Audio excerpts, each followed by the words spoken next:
আজকের এই রান্নাটা খুবই সাধারণ, কিন্তু আমার মতো যারা ডিম খেতে খুব একটা পছন্দ করেন না, আশা করি তাদেরও ভালো লাগে এই রান্নাটা। একসাথে বেটে নিন তার জন্য 2টো পেঁয়াজ, একটা টমেটো, 2 থেকে 3টে কাঁচা লঙ্কা বা পাকা লঙ্কা, আর আদা আর রসুন এমন পরিমাণে নেবেন যাতে বাটলে 3/4 টেবিল স্পুন মতো হয়। এবার কড়াইতে কিছুটা সর্ষের তেল গরম করে নিয়ে তাতে 1/4 টিস্পুন মতো গোটা জিরে ফোড়নে দিন।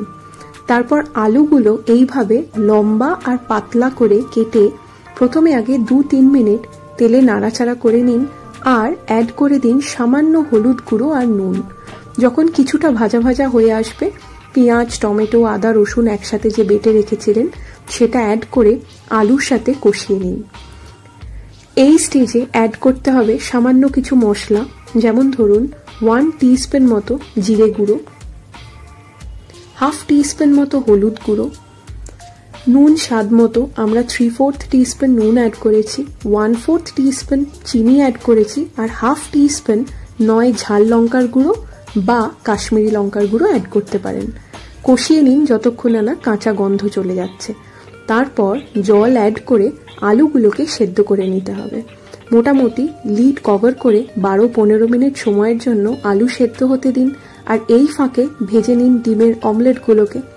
আমরা সাধারণত অমলেটে সামান্য নুন আর গোলমরিচ গুঁড়ো অ্যাড করা পছন্দ করি। এইবার একে একে অমলেটগুলোকে ভেজে নিন। খুব একটা ডিপ ফ্রাই করে অমলেট ভাজার কিন্তু দরকার নেই। অমলেটগুলো যখন সব ভাজা হয়ে যাবে ততক্ষণে দেখবেন আলুও সেদ্ধ হয়ে গেছে। সেইটা চেক করে নিয়ে যখন দেখবেন যে ঝোল অনেকটাই রিডিউস হয়ে রয়েছে আর আলুও সেদ্ধ হয়ে গেছে, আস্তে আস্তে অমলেটগুলোকে অ্যাড করে দিন গ্রেভিতে। মোটামুটি 5 থেকে 7 মিনিট রান্নাটা আর হতে দেরি আছে।